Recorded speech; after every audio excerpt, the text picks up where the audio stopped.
আগামী বছরেই বিয়ের কথা ছিল যুবতীর।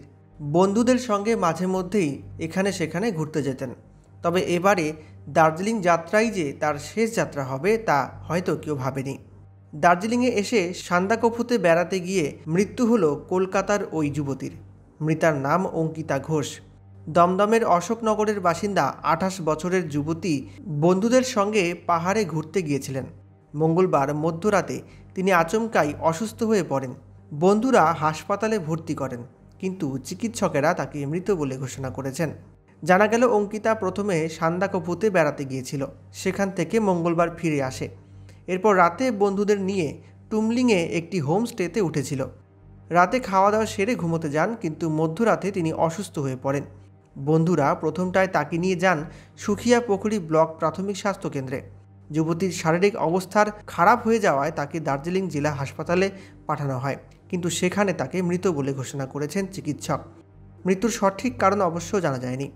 পরিবার সূত্রে জানা গেল সামনের বছরই ওই যুবতীর বিয়ের কথা ঠিক ছিল। ভালো চাকরিও করতেন। দাদা, আপনার কোথা থেকে আসছেন? অ্যাকচুয়ালি প্রবলেম হয়েছে, আমরা কলকাতা থেকে আসছিলাম। সান্দাকফুতে একদিন ছিলাম, আর টুমলিংয়ে ছিলাম। টুমলিংয়ে আমাদের ইনসিডেন্ট হয়, তারপর আমরা এখানে আসি দার্জিলিং এই মেডিকেল কলেজে, দার্জিলিং এর হসপিটালে আছি। তো ওখানে কজ অফ ডেথ অ্যাকচুয়ালি ওখানে ডেট ঘোষণা করে। তো বাকি এই দাদা আমাদের খুব হেল্প করছে। আপনার অ্যাসোসিয়েশন নাম বলুন না প্লিজ। Land over association. কি হলো অ্যাকচুয়ালি আমরা টুমলিংয়ে ছিলাম। টুমলিংয়ে থাকে, রাতের বেলা উনি বাথরুমে গেছেন, ও বাথরুমে পড়ে গিয়েছিলেন, সেটা আমরা জানি না। পরে যখন আমরা গিয়ে দেখি, তো উনি ওই অবস্থা ওনাকে বার করি, তো হোটেল থেকে গাড়ি করে তারপরে আমরা এই এখানে নিয়ে আসি। অ্যাকচুয়ালি আমরা বুঝতে পারছিলাম না কোনো কিছু, হেল্পলেস ছিলাম। আপনার কতজন ছিল? আমরা 4 জন ছিলাম। কোথায় থেকে? হ্যাঁ, কলকাতা থেকে আসছি। কলকাতা থেকে। ওই মেয়েটার নামটা কি? অঙ্কিতা ঘোষ। অঙ্কিতা ঘোষ। হ্যাঁ। ওইটা কি বাড়ির কোথায়? দমদম? হ্যাঁ, ওখানেই। ঠিক আছে, প্লিজ। আপনার নাম? আমার নাম অভিজিৎ। কিছু আপনার অভিজিৎ।